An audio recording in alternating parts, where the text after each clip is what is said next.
It's been the parity, right? You look at teams like the Padres and Mets as teams that spent big this offseason that have not been playing well. Then you have teams like the Arizona Diamondbacks, the Cincinnati Reds, the Baltimore Orioles, teams that people didn't really know about coming into this year that have been fun and gotten themselves into playoff position. And that battle between, the teams that weren't expected to do much and the big boys not playing well, I think that's added to a lot of intrigue across the league. People are watching games, people are going to games, and people are interested in baseball. We got JP as a baseball guy because Ellie De La Cruz. Yeah, I mean, I'll say my part, but pitch clock, that certainly helped. I think the pace makes it a lot more palatable. I was talking to my wife, and she's not a sports fan at all. And she said, well, I think I'd go to a baseball game with you just because we watched a little bit on TV. And she's like, I could get with this. The other thing, we were talking about this in the meeting this morning too, bigger bags.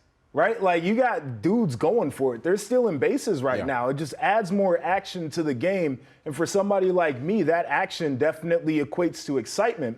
It's allowed me to watch a little bit more baseball than I traditionally would. Which of the changes do you think has made the biggest difference in baseball this year? I think, big picture, it has been the pitch clock because you have people who have not been locked into baseball like JP saying, I'll sit down and watch a game because I know the longest game I'm going to see now 2 hours and 30 minutes, right? We were having fun with JP over the weekend. I was like, JP, baseball games are shorter than college football games now with the little eyeball emoji thinking everybody thinks you're on the dark side. But I think the shifting rules is huge because now you have guys who are being able to put the ball in play and maybe feel a little bit more confident that they can generate offense where, analytics and metrics had, guys feel.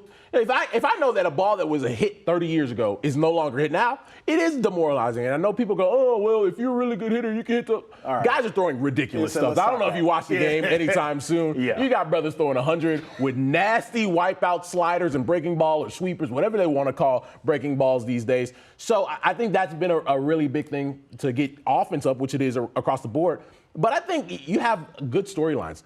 Luis Arraez is hitting 400 right now as we approach the 4th of July. You have Ronald Acuna Jr., who's probably the front runner for MVP, is probably going to have a 30-50 season, over 30 homers, over 50 stolen bases. You have a guy that is approaching 40 stolen bases before we get to July 1st. And the leader in baseball in stolen bases last year had 41. Yeah, and the other exciting part, too, a lot of young guys out there that are becoming household names as well. So we're seeing the next group of stars that are really developing. So this game's certainly headed in the right direction.